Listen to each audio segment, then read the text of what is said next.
तो एपिसोड की शुरुआत में दिखाया जाता है जहाँ पर मास्टर फैंग शान को एक एंशिएंट रैलिक का मैप देते हैं और शान से कहते हैं कि मेरी डिसाइबल किंग लुआन भी तुम्हारे साथ जाएगी क्योंकि इसकी फैमिली बीस्ट रेलम से ही बिलोंग करती है और इन सभी को वहाँ के बारे में काफी ज्यादा नॉलेज है। और यहाँ से शान सभी को अलविदा कहते हुए करता है कि आप सभी को खुश होने की जरूरत है ताकि मैं जल्द से जल्द उस सोल रैलिक को लेकर आ जाऊंगा। और यहाँ पर मास्टर ग्यालव शान से कहते हैं कि तुम अपना ख्याल रखना और यहाँ पर इसी के साथ शान यहाँ से चला जाता है। और यहाँ पर मास्टर फैंगजुनजी मास्टर ग्यालव से कहते हैं कि यदि शान एक बार तुम्हारी बॉडी को डिफाइन करने में सक्सेसफुल होता है तो तुम अपने पूरी पीक लेवल पर पहुंच जाओगे। और उसके बाद सीधे सीन शिफ्ट होकर शान के पास आता है जहाँ पर शान उस एंशिएंट रैलिक के मैप को देख रहा होता है। और यहाँ पर किंग लुआन सभी को बताते हैं कि वो ancient relic ancient beast mountain पर पाया गया है और यदि हम सभी ऐसे ही चलते रहे तो अगले 10 दिनों में हम वहाँ पर पहुंच जाएंगे। और यहाँ पर शान मिस किंग लुआन से पूछते हैं कि आप हमें बीस्ट रेलम के बारे में और इन्फॉर्मेशन दो ताकि आने वाले खतरों के लिए पहले ही तैयार हो सके। और यहाँ पर मिस किंग लुआन शान से कहती है कि वहाँ पर सबसे ज्यादा पावरफुल कल्टीवेटर्स वहाँ पर रहते हैं, लेकिन उन सब में से भी सबसे ज्यादा पावरफुल 3 फैमिलीज हैं जिनका नाम एंशिएंट वर्ल्ड ड्रैगन क्लैन है, हेवन डीमन फिनिक्स क्लैन और 9 नेदरवर्ल्ड पाइथन क्लैन है। और इस समय हम सभी जहाँ पर जा रहे हैं वो 9 नेदरलैंड पाइथन क्लैन के टेरिटरी में आता है। और इस 9 नेदरलैंड पाइथन क्लैन के बारे में सुनकर शान उसके बारे में और भी इन्फॉर्मेशन जानने लगता है। और यहाँ पर मिस किंग लुआन उससे कहती है कि शान इन सभी की ब्लड पूरी तरह से प्योर नहीं है, लेकिन तुम्हें इनकी फिक्र नहीं करनी चाहिए। हमें सबसे ज्यादा फिक्र है तो हेवन डीमन फिनिक्स क्लैन की,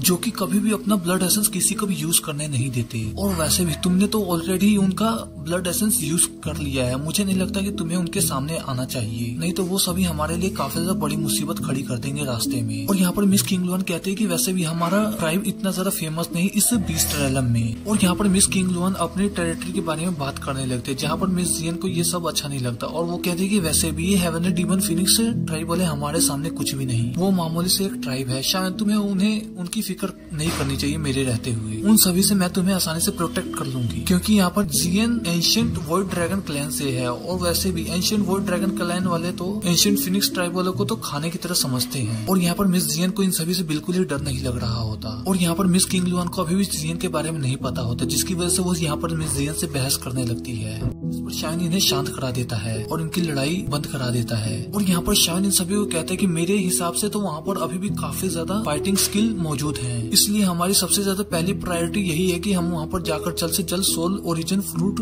हासिल कर लें। और इसके बाद हम सभी वहाँ पर एंशिएंट रैलिक में हाई लेवल की फाइटिंग स्किल को भी ढूंढ लेंगे और यदि हमें ऐसी कोई स्किल मिलती है तो हम उसे लेकर काफी ज्यादा आसानी से वहाँ से निकल सकते हैं। उसके बाद यहाँ पर सभी लोग आसानी से आराम करने के लिए चले जाते हैं और सीन शिफ्ट होकर एंशिएंट माउंटेन पर आ जाता है जहाँ पर स्टार फॉलिंग पवेलियन के पहले से ही कुछ मास्टर वहाँ पर आकर अपना कैंप डाल चुके होते हैं। तभी वहाँ पर फैमिली पवेलियन के लोग आ जाते हैं और वो सभी आते ही यहाँ पर स्टार फॉलिंग पवेलियन के लोगों को धमकी देने लगते हैं कि आखिरकार तुम सभी अभी तक यहाँ पे हो, तुम सभी यहाँ से गए क्यों नहीं, हम सभी ने तुम्हें यहाँ से जगह खाली करने के लिए बोला था। जिस पर मास्टर वू ने जवाब देते हुए कहते कि हम सभी यहाँ से कहीं नहीं जाने वाले, वैसे भी ये माउंटेन तुम्हारा तो नहीं, यहाँ पर तुम लोग अपनी मनमर्जी नहीं चला सकते। और ये बात सुनकर वहाँ पर फैमिली पवेलियन का मास्टर उन सभी के ऊपर अटैक कर देता है और इन सभी अटैक से बचने के लिए मास्टर वो भी अपने सामने एक डिफेंस बैरियर बनाने की कोशिश करते हैं, लेकिन इस डिफेंस बैरियर का कोई फायदा नहीं होता और वो सभी वहाँ पर हार जाते हैं।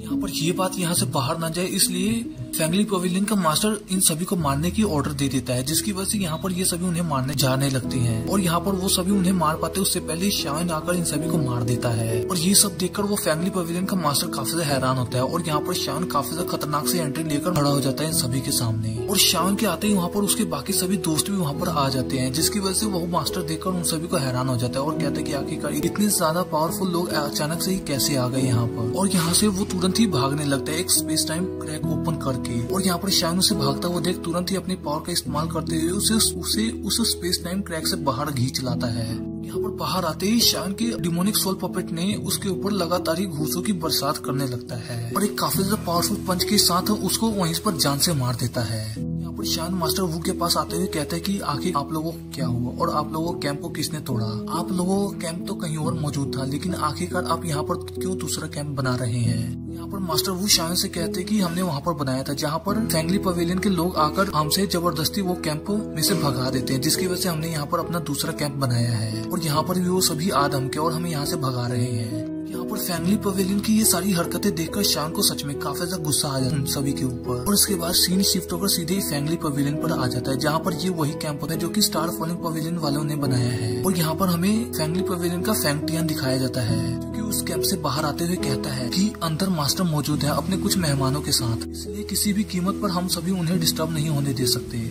और इसी के साथ हमारा ये एपिसोड यहीं पे खत्म हो जाता है। तो मिलते हैं आपसे नेक्स्ट वीडियो में।